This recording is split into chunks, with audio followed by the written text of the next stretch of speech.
السلام علیکم ورحمۃ اللہ وبرکاتہ نحمده ونصلی علی رسوله الکریم اما بعد فاعوذ باللہ من الشیطان الرجیم بسم اللہ الرحمن الرحیم رب اشرح لی صدری ویسر لی امری واحلل عقدۃ من لسانی یفقہوا قولی. نکالیے صفحہ نمبر 42.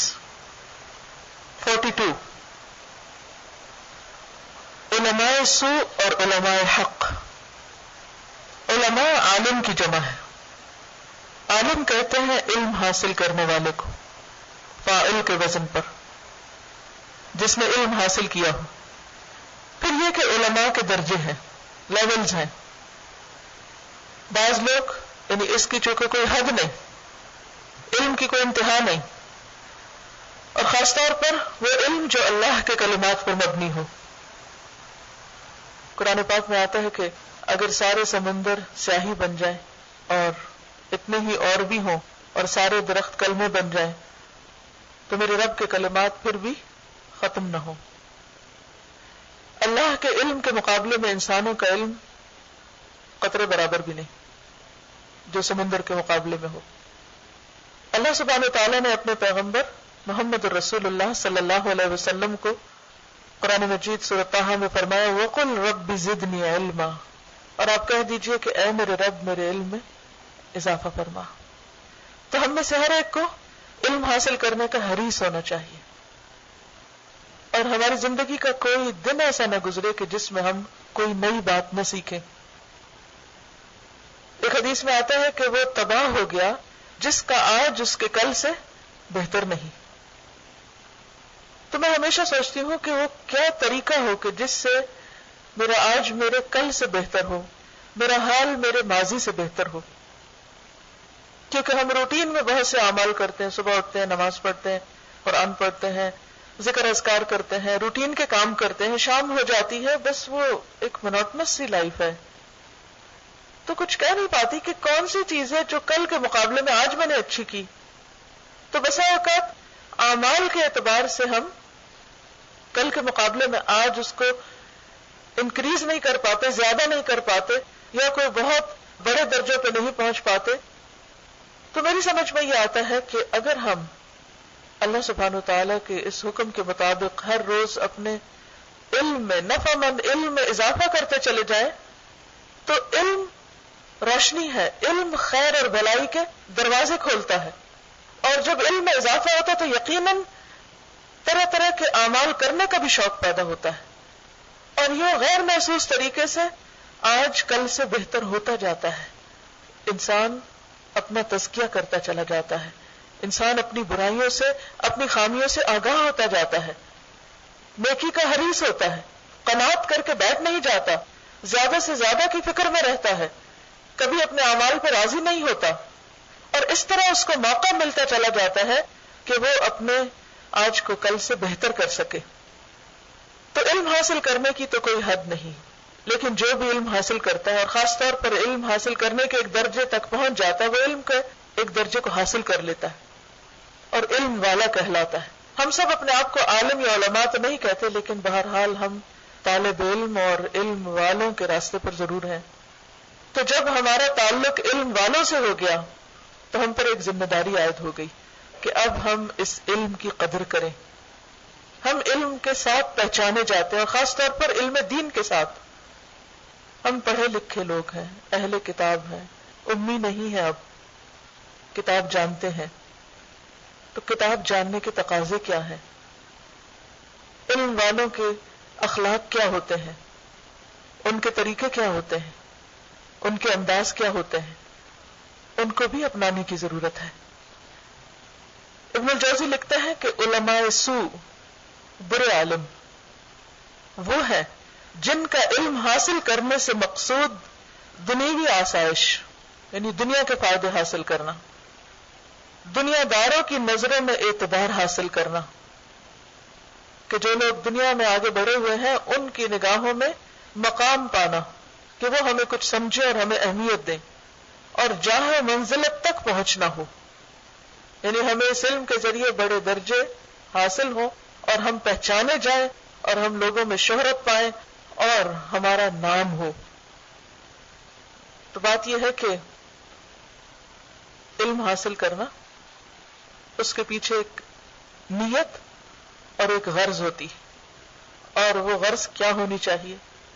اللہ کی رضا حاصل کرنا، نہ کہ دنیا میں نام پیدا کرنا. کیونکہ بہت سے لوگوں کا مطلب کیا ہوتا ہے، کوئی سرٹیفکیٹ حاصل کرنے کا، کوئی ڈگری حاصل کرنے کا، کہ وہ اس کے ساتھ اب پہچانے جائیں کہ ہاں فلاں نے تو یہ کورس کر رکھا ہے، یا فلاں کے پاس تو یہ عالمہ کی ڈگری ہے، یا فلاں کے پاس تو یہ مرتبہ ہے. یہ غرض نہیں ہونی چاہیے. حضرت ابو ہریرہ رضی اللہ عنہ سے مروی ہے کہ نبی صلی اللہ علیہ وسلم نے فرمایا، جو آدمی دنیا کا سامان حاصل کرنے کے لیے ایسا علم سیکھے جس سے اللہ کی رضا حاصل کی جاتی ہو، تو وہ قیامت کے روز جنت کی خوشبو بھی نہ پائے گا. یعنی جو شخص دین کا علم کس لیے حاصل کرے کہ اس سے دنیا کے فائدے حاصل کرے، تو پھر اس کے لیے جنت میں کوئی ٹھکانہ نہیں، حتیٰ کہ خوشبو بھی نہیں ملے گی. خواہ وہ ساری زندگی دنیا میں قرآن حفظ کرے اور بڑی بڑی تفسیریں پڑھے اور علماء کے حلقوں میں جائے، لیکن مقصد اس کا کیا ہے کہ اس کی وجہ سے مجھے دنیا کی شہرت ملے، یا دنیا میں نام ملے، یا دنیا میری آسان ہو جائے، تو اس سے بری نیت کوئی نہیں ہوگی. دوسری حدیث میں آپ نے فرمایا، جس نے اس لیے علم حاصل کیا کہ علماء سے مقابلہ کرے کہ اب میں بھی جواب دے سکتا ہوں، یا جہلاء سے جھگڑے، یعنی جن کے پاس علم نہیں ان سے بحثیں کرنی شروع کر دے، یا لوگوں کی توجہ اپنی طرف مبذول کرائے کہ دیکھو میں علم والا ہوں، میرے پاس بہت کچھ ہے، تو وہ آگ میں داخل ہوگا. یعنی جہاں علم حاصل کرنے کا اتنا بڑا اجر و ثواب ہے، وہاں اگر نیت غلط ہے تو پھر فائدہ کچھ نہیں. تو ہمیں کس چیز سے بچنا ہے؟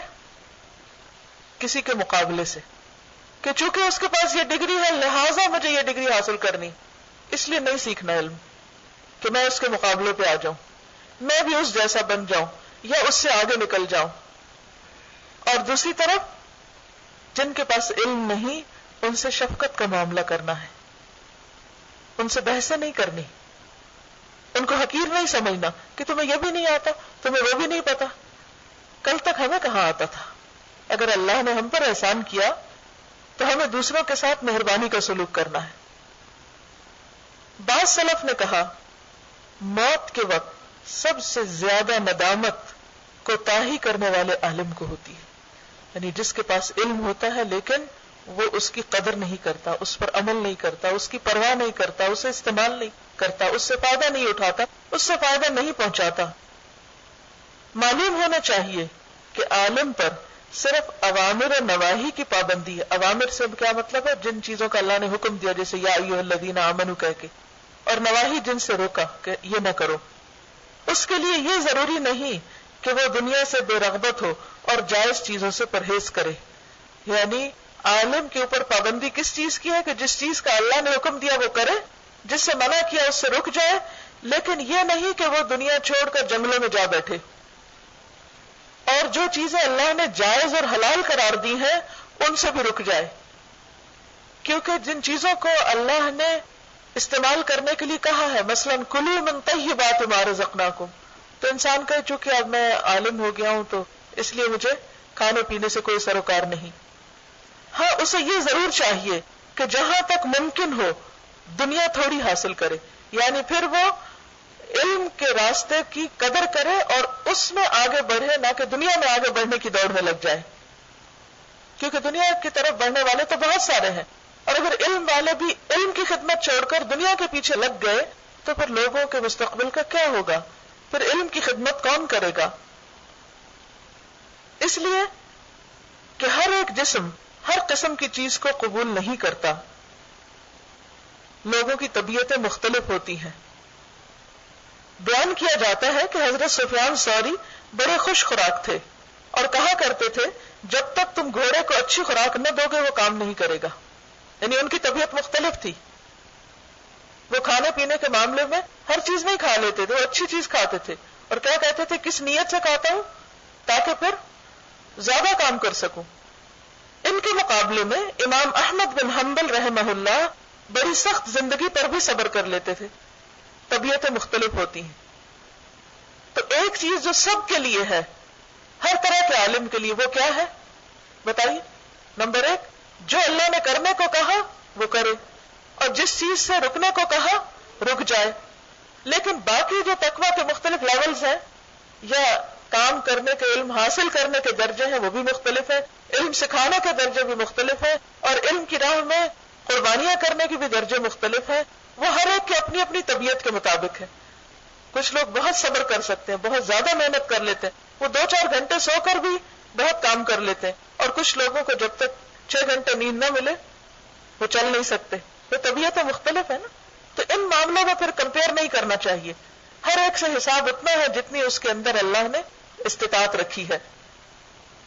علماء حق کی صفات میں سے ایک یہ بھی ہے کہ وہ دنیا کو حقیر سمجھتے ہیں اور آخرت کو بزرگ یعنی بڑا جانتے ہیں، یعنی ان کی پرائرٹی آخرت ہوتی، ہر چیز میں آخرت کا پہلے سوچتے ہیں، دنیا کا بعد میں سوچتے ہیں، اور ان کے افعال ان کے اقوال کے مخالف نہیں ہوتے، یعنی قول و فعل میں تضاد نہیں ہوتا، اور ان کا میلان یعنی ان کا رجحان، انکلینیشن اس علم کی طرف ہوتا ہے جو آخرت میں نفع دے، آخرت میں فائدہ دے۔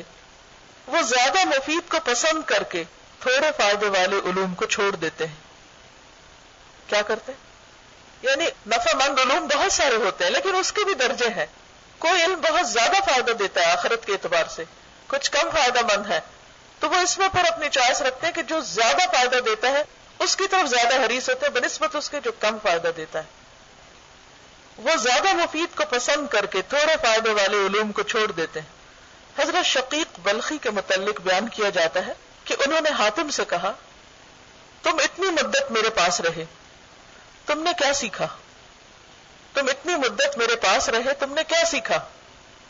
انہوں نے جواب دیا، 8 باتیں۔ اب کوئی کہنے والا کہے اتنے سالوں میں صرف 8 باتیں سیکھی؟ کیا تھی وہ 8 باتیں؟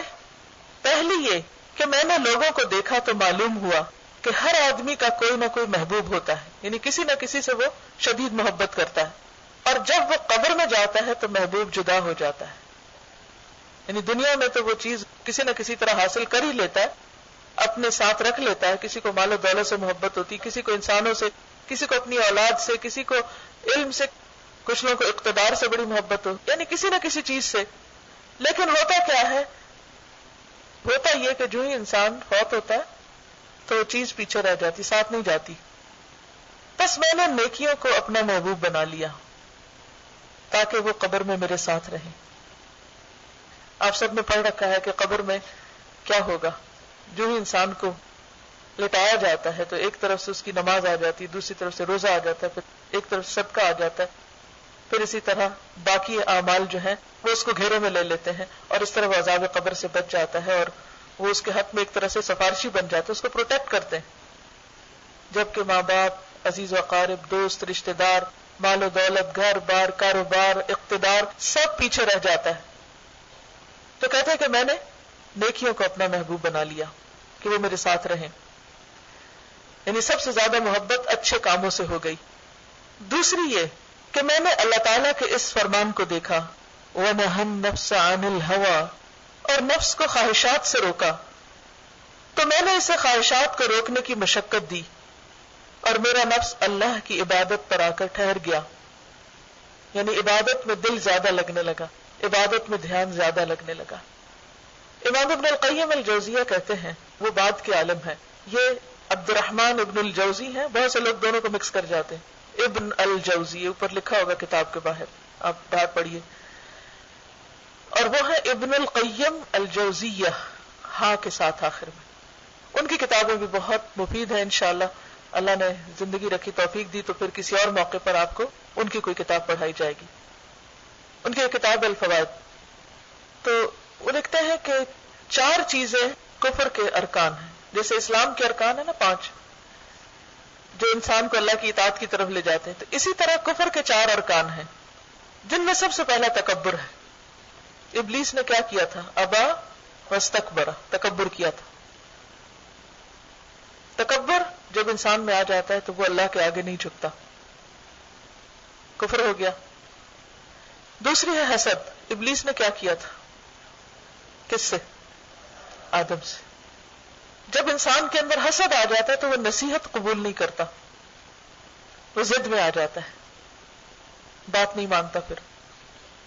تیسری چیز ہے غضب، غصہ، اینگر۔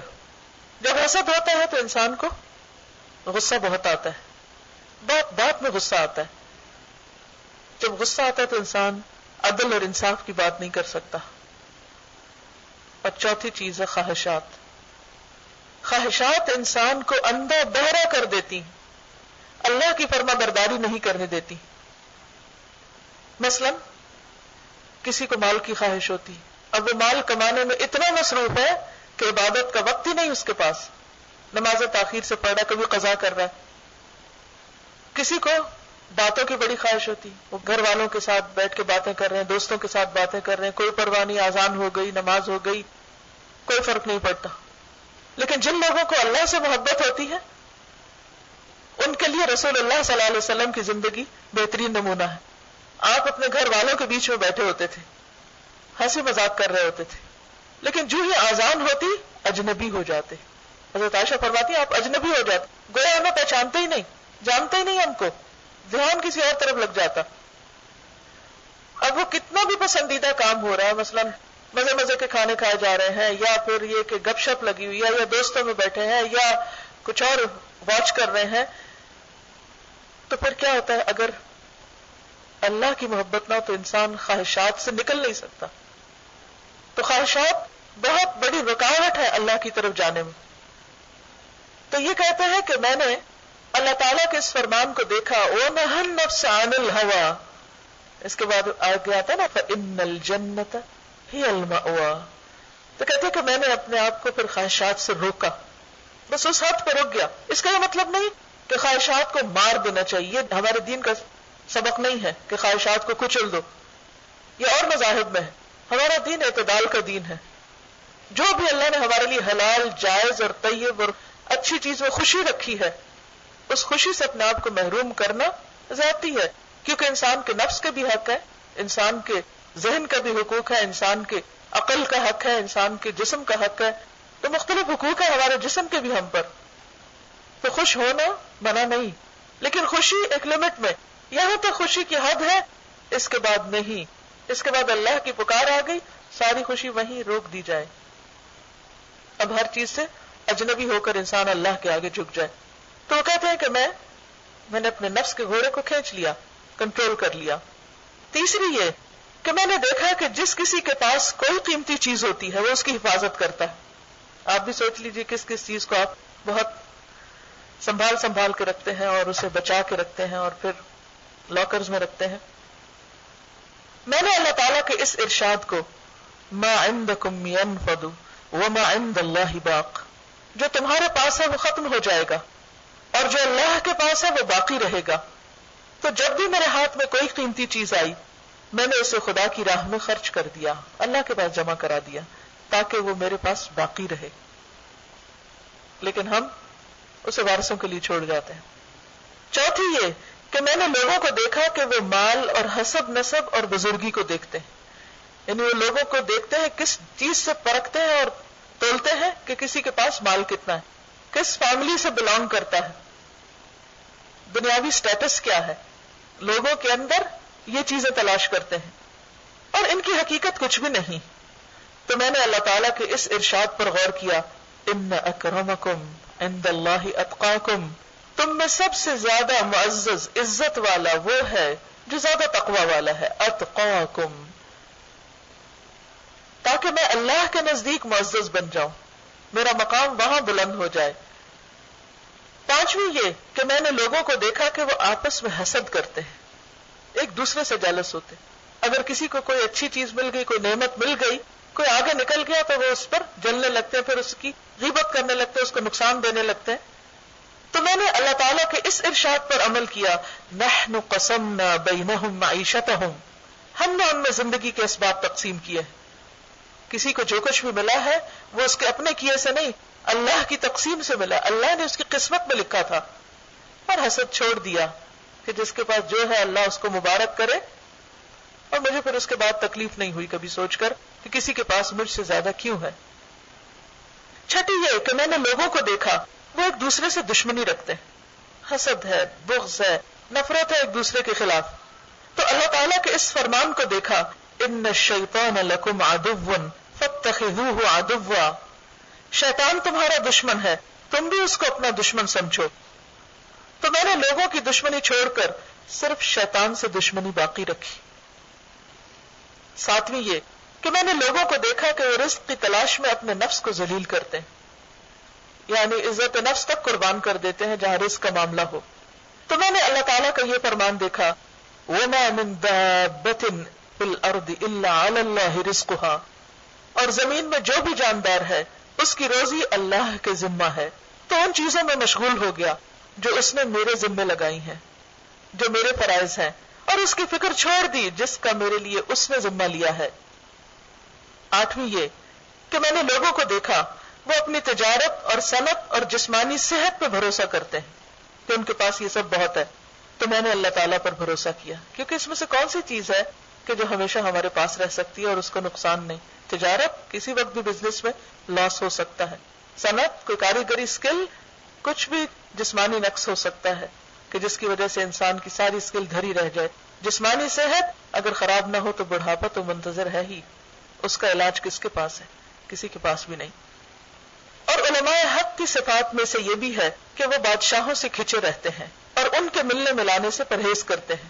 اس کی وجہ یہ ہے کہ جس دور میں ابن الجوزی رحمہ اللہ تھے، یعنی جو ان کا دور تھا، اس میں عباسی حکومت تھی، اور عباسی حکومت بھی زوال پذیر ہو چکی تھی، اور بادشاہ جو تھے وہ آل ان آل ہوتے تھے. تو بعض اوقات وہ ایسے احکام جاری کرتے کہ جس میں لوگوں کے اوپر ظلم و ستم ہوا کرتا تھا. اب اس کے لیے اس ظلم و ستم کو روا رکھنے کے لیے وہ علماء کو استعمال کرتے تھے اور ان سے فتوے لے لیتے تھے، اور علماء کو بادشاہوں کی نظر میں بڑا بننے کے لیے، جاہ و مرتبہ اور منزلت حاصل کرنے کے لیے پھر وہ بات کہنی پڑتی تھی جو ان کو خوش کرے، نہ کہ وہ جو اللہ کو راضی کرے. لہذا وہ یہ کہتے ہیں کہ علماء حق چونکہ دنیاوی شہرت، قدر و منزلت اور مال و دولت ان کی خواہش نہیں ہوتی، لہذا وہ بادشاہوں کے پاس نہیں جاتے کہ ان سے کچھ حاصل کر سکے، کیونکہ بادشاہوں کے پاس جانے میں خطرہ تھا کہ اگر جائیں گے تو وہ ان سے، کیونکہ علماء کی اس دور میں بہرحال اتنی عزت ضرور تھی کہ علماء جو کچھ کہتے تھے لوگ مانتے تھے، تو بادشاہ جو چیز براہ راست نہیں منوا سکتے تھے وہ علماء کے ذریعے منواتے تھے. تو علماء ایک طرح سے ٹول بن جاتے تھے ان کا. تو جو علماء حق تھے وہ کیا کرتے تھے؟ بادشاہوں سے بچ کے رہتے تھے تاکہ کہیں ہمارے ذریعے وہ اپنا کوئی غلط کام نہ کر سکیں. حضرت حذیفہ رضی اللہ عنہ نے فرمایا، فتنے کے مقامات سے بچو، فتنے کی جگہوں سے بچو. فتنے کی جگہ کون سی؟ کہ جس میں پڑھ کر انسان اپنے دین پر قائم نہ رہ سکے. سورۃ الحدید کی آخری آیات میں آپ نے دیکھا کہ منافقین کو کہا جائے گا جب وہ قیامت کے دن کہیں گے کہ ہمیں بھی اپنے نور میں سے دے دو کیونکہ ہم تمہارے ساتھ تھے دنیا میں. تو جواب کیا دیں گے؟ وَلَٰكِنَّكُمْ فَتَنْتُمْ أَنفُسَكُمْ وَارْتَبْتُمْ وَتَرَبَّصْتُمْ وَغَرَّتْكُمُ الْأَمَانِي. تم نے اپنے آپ کو خود فتنے میں ڈالا اور تمہیں لمبی لمبی خواہشات میں دھوکے میں ڈالے رکھا، اور تم انتظار میں رہے کہ اچھا یہ ہو جائے تو پھر میں اللہ کے دین کی طرف آؤں گا. پوچھا کہ وہ کون سے مقامات ہیں؟ تو فرمایا امراء کے دروازے. تم میں سے کوئی آدمی امیر کے پاس جاتا ہے تو اس کے جھوٹ کی تصدیق کرتا ہے، کیونکہ آپ وہ جو کہہ رہے ہیں اس کے خلاف نہیں بول سکتے، اگر بولیں گے تو پھر وہ شامت آئے گی، یا اس کی جھوٹی تعریف کر کے اسے خوش کرنے کی کوشش کرتا ہے. تو بہتر ہے کہ انسان ایسے انسان سے ملے ہی نہ کہ جہاں جا کر اس کے ایمان میں کمی آئے. حضرت سعید بن مسیب رضی اللہ عنہ نے فرمایا، جب تم کسی عالم کو دیکھو کہ امراء کے دروازوں پہ جاتا ہے تو اس سے بچو، وہ چور ہے. بعض سلف نے کہا، جتنی تم ان سے دنیا حاصل کرو گے اس سے زیادہ وہ تمہارا دین خراب کریں گے. علماء حق کی صفات میں سے یہ بھی ہے کہ وہ فتویٰ دینے میں جلدی نہیں کرتے، ججمنٹل نہیں ہوتے، فوراً فیصلے نہیں کرتے، اور صرف وہی فتویٰ دیتے ہیں جس کا ان کو یقین ہوتا ہے. اس موقع پر میں آپ سب سے بھی خصوصی گزارش کروں گی کہ لوگوں کے بارے میں ججمنٹل نہ ہوں، فوری فیصلے نہ سنا دیں، یہ کفر ہے، یہ شرک ہے، یہ حرام ہے، یہ بدعت ہے، یہ فلاں ہے، یہ فلاں ہے. خیر خواہی کے ساتھ لوگوں کو نصیحت کریں لیکن جلدی نہ کریں اور لوگوں کے پیچھے نہ پڑیں. سلف یعنی ابتدائی دور کے جو علماء تھے فتویٰ کو ایک دوسرے پہ ٹالتے جاتے، یعنی اگر کوئی ایک سے پوچھنے آتا تو وہ کیا کہتا ہے؟ تم فلاں سے پوچھ لو، وہ زیادہ جانتا ہے. وہ اس کے پاس جاتا تو وہ کسی تیسرے کا نام لیتا کہ تم اس کے پاس چلے جاؤ، وہ مجھ سے زیادہ جانتا ہے، وہ زیادہ اچھا جواب دے گا تم کو. یعنی وہ یہ نہیں کہتے تھے کہ لاؤ میں بتاؤں مجھے زیادہ پتا ہے، وہ کیا جانتا ہے، تم اس کے پاس گئے کیوں تھے، پہلے ہی میرے پاس آتے. فتویٰ کو ایک دوسرے پہ ٹالتے جاتے یہاں تک کہ پہلے کے پاس ہی آ جاتا، گھوم گھوم کر اسی کے پاس آ پہنچتا. حضرت عبد الرحمن ابن ابی لیلہ نے کہا میں نے اس مسجد میں حضرت رسول اللہ صلی اللہ علیہ وسلم کے 120 صحابہ کرام کو دیکھا ہے. یہ تابعی ہیں عبد الرحمن. 120 صحابہ کو دیکھا، ان میں سے جس کسی سے بھی کوئی حدیث یا فتویٰ پوچھا جاتا تو اس کا دل یہی چاہتا کہ کوئی دوسرا بھائی اس کا جواب دے دے.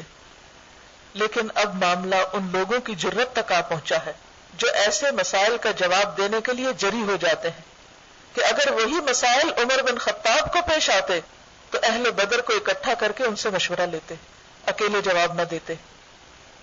اگر عمر بن خطاب رضی اللہ عنہ کسی معاملے میں جلد بازی نہیں کرتے تھے تو پھر باقی لوگوں کو حق کہاں سے پہنچتا ہے؟ وہ جو آپ کے قریب ترین تھے اور جن کا علم باقیوں کے مقابلے میں زیادہ تھا، وہ بھی اپنی رائے پر نہیں اتراتے تھے اور اپنی رائے پر ان کو عجب نہیں ہوتا تھا کہ ہماری رائے سب سے بہتر ہے لہذا اسی کو مان لیا جائے.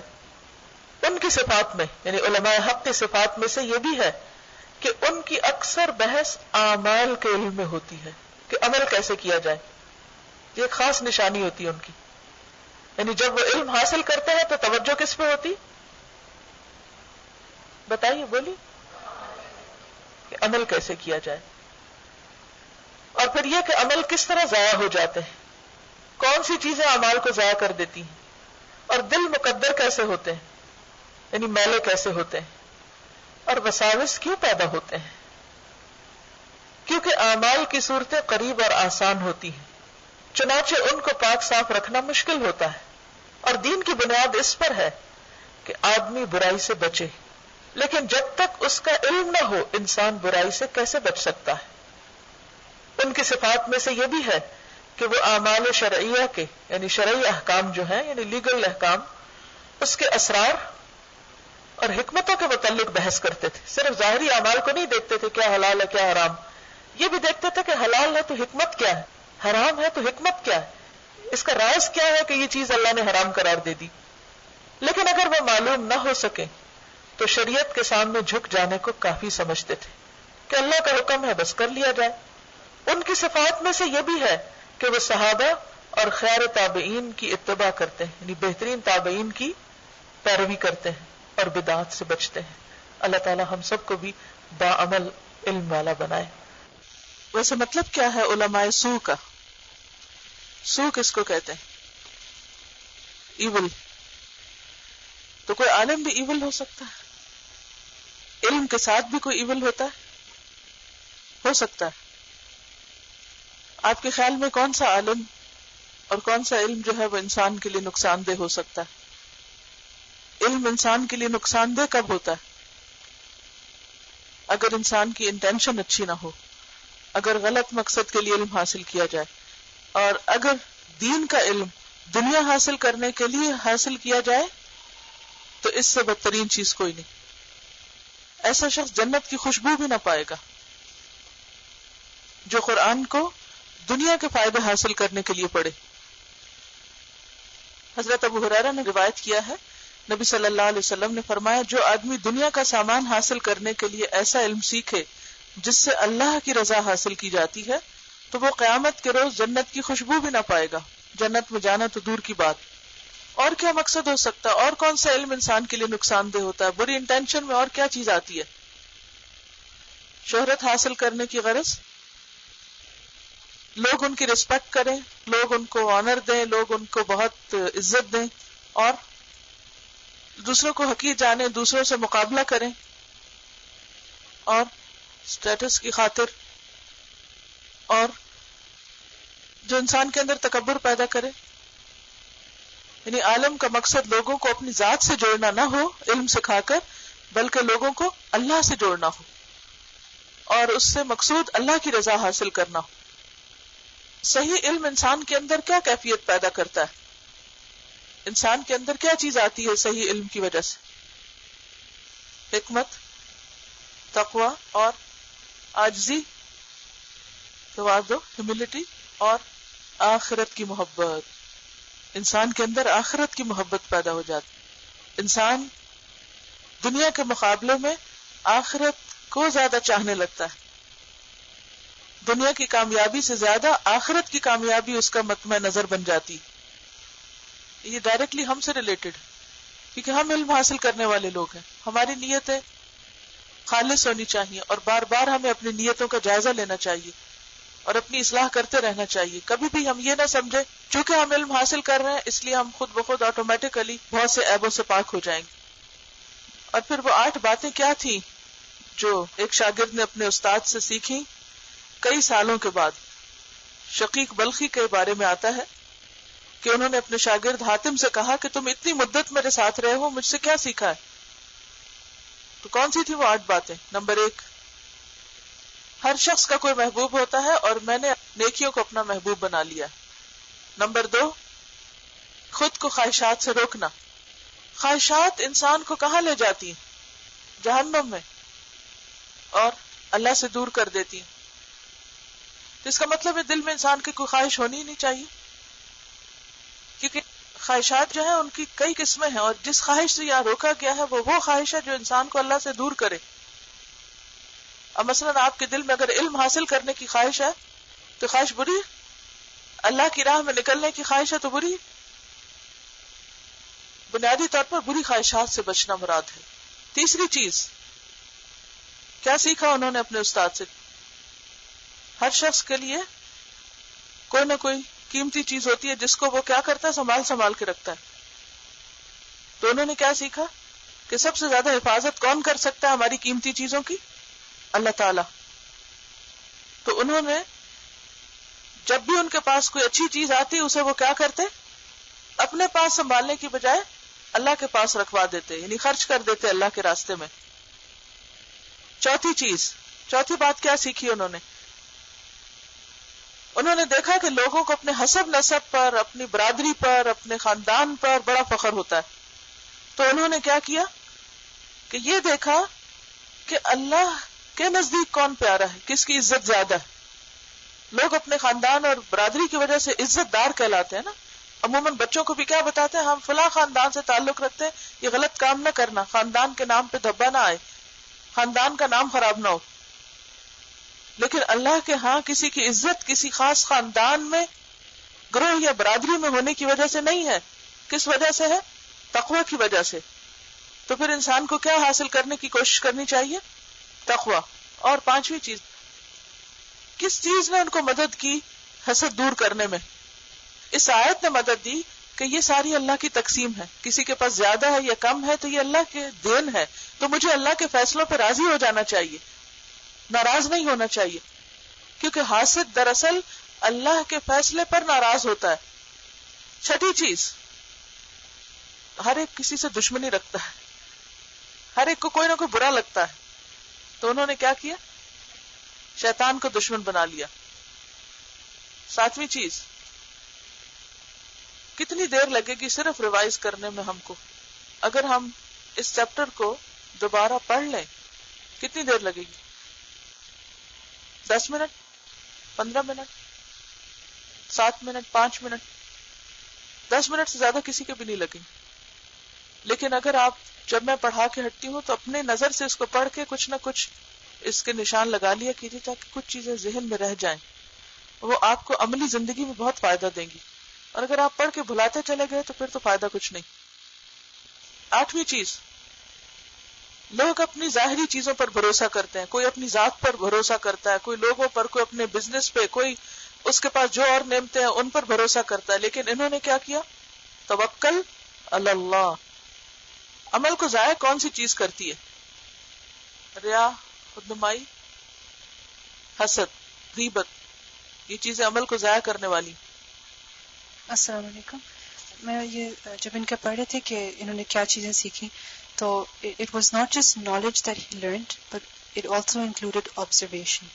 So when you learn, it's not just the facts that you should know, but you should also reflect on it and observe things and relate the knowledge that you're learning with everyday things. بالکل.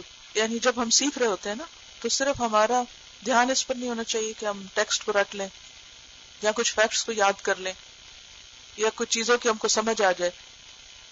انہوں نے جو کچھ پڑھا اسے ساتھ ساتھ کیا کیا؟ ریلیٹ کیا. کس سے ریلیٹ کیا؟ آبزرویشن کے ذریعے لوگوں کے ساتھ کہ لوگ کیا کرتے ہیں، اپنے حال کو دیکھا، لوگوں کے حال کو دیکھا اور پھر اس علم کا نچوڑ حاصل کر لیا. جیسے ایک بدو آیا تھا نا آپ کے پاس، کہنے لگا کہ چند چیزیں ایسی بتا دیجئے کہ جس پر میں عمل کروں میں جنت میں چلا جاؤں. تو آپ نے اس کو انگلیوں پہ گن کے چند باتیں بتا دی. اس نے کہا کہ نہ میں اس سے کم کروں گا نہ زیادہ، اور چل پڑا اپنا اونٹ لے کے. آپ نے فرمایا کہ جو کسی جنتی کو دیکھے وہ جاتے ہوئے شخص کو دیکھ لے.